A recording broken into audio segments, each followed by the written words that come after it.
बहुत समय पहले हिरण्यकश्यप नाम के राक्षस ने ब्रह्मादेव की तपस्या करके अमर होने का वरदान मांगा। जब ब्रह्मादेव ने अमरता का वरदान देने से मना कर दिया तो उसने मांगा कि उसे संसार में रहने वाले कोई भी जीव जंतु, राक्षस, देवी, देवता और मनुष्य मार ना पाएं। साथ ही ना वो दिन में मरे और ना ही रात के समय, ना तो पृथ्वी पर मरे और ना ही आकाश में, ना तो घर के अंदर और ना ही बाहर, और ना ही शस्त्र से मरे और ना ही अस्त्र से। हिरण्यकश्यप की तपस्या से ब्रह्मदेव पहले ही खुश थे, इसलिए अमरता के एक वरदान के बदले उन्होंने ये सारे वरदान उसे दे दिए। इसे पाकर उसने हर जगह तबाही मचाना शुरू कर दिया।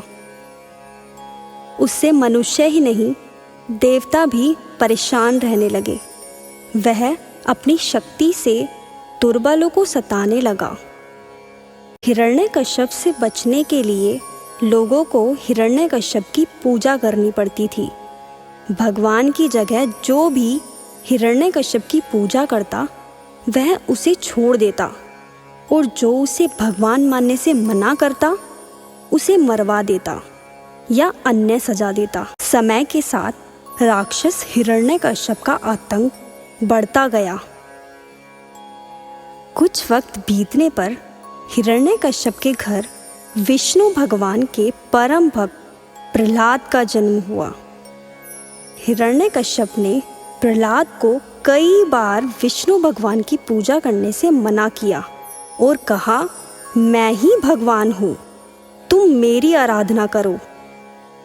हर बार हिरण्यकश्यप की बात सुनकर प्रहलाद कहते, मेरे सिर्फ एक ही भगवान है और वो भगवान विष्णु है।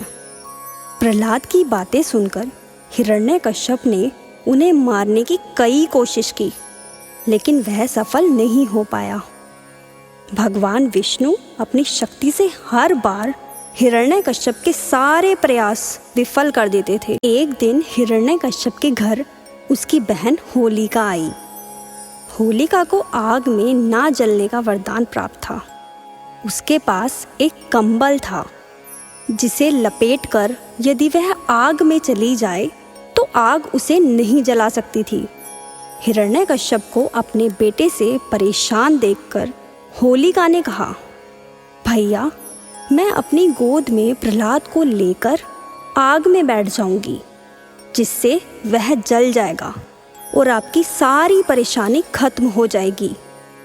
हिरण्यकश्यप ने इस योजना के लिए हामी भर दी। उसके बाद होलिका अपनी गोद में प्रहलाद को बैठाकर आग पर बैठ गई। उसी वक्त भगवान की कृपा से होलिका का कंबल प्रहलाद के ऊपर आ गया और होलिका जलकर खाक हो गई। प्रहलाद एक बार फिर प्रभु विष्णु की कृपा से बच गए। आग में जिस दिन होलिका जलकर भस्म हो गई थी, उसी दिन को आज तक लोग होलिका दहन के नाम से जानते हैं।